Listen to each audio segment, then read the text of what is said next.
The Wilderness Within You, Day 9, Thursday of Week 2. We have several readings. First from John 10, verses 3 to 4, and then 7 to 9 from the RSV. The gatekeeper opens the gate for him, and the sheep hear his voice. He calls his own sheep by name and leads them out. When he has brought out all his own, he goes ahead of them, and the sheep follow him, because they know his voice. Very truly I tell you, I am the gate for the sheep. All who came before me are thieves and bandits, but the sheep did not listen to them. I am the gate. Whoever enters by me will be saved, and will come in and go out and find pasture. And Psalm 127, verses 1 and 2 from the RSV. Unless the Lord builds the house, those who build it labour in vain. Unless the Lord watches over the city, the watchman stays awake in vain. It is in vain that you rise up early and go late to rest, eating the bread of anxious toil, for he gives to his beloved sleep. From 1 Timothy chapter 2, verses 1 to 2 and verse 8 from the RSV.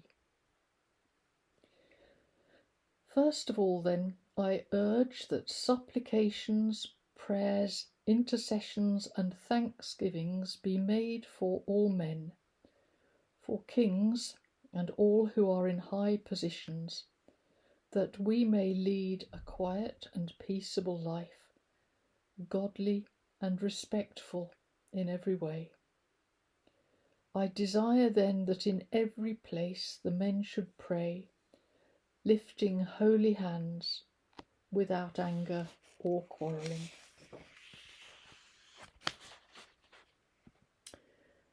And from 1 Thessalonians 4, 1 and then 11 to 12, this time from the NIV.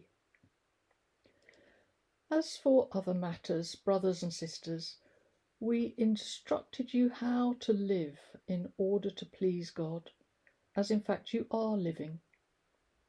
Now we ask you and urge you in the Lord Jesus to do this more and more, and to make it your ambition to lead a quiet life.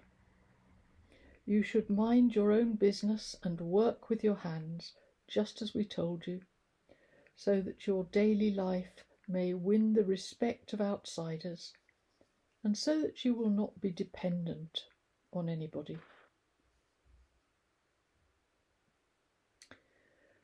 I read in a leaflet produced by a monastic community that the priory should reflect the peace and order of heaven.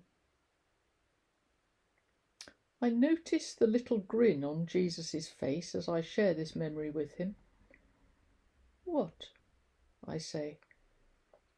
Is there something about heaven that he knows and I don't? Well, to be fair, I suppose there must be. Or is it what he knows about the priory? What?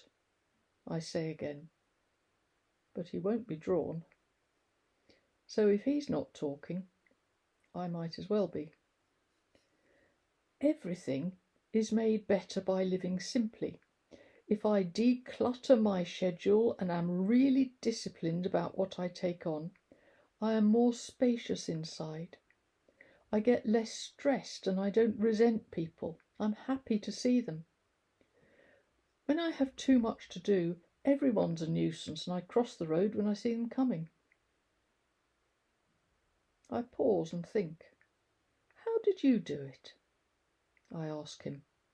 When you had people clamouring for your help night and day, how did you manage to be sitting quietly by the well in Samaria, doing nothing in particular, when that woman came by. How did you make so much time to pray? Jesus considers. It's about listening, he ventures. On the inside, always listening for the Father's voice, watching what he's doing and moving with the flow of that. Like a dance. A dance can be fast and there are lots of steps, but it isn't busy or chaotic. You just follow the music. I like that idea. A dance instead of a timetable. It's the same with possessions, I add. The less you have, the less there is to organise and clean and trip over. Your house gets bigger if there's not much in it.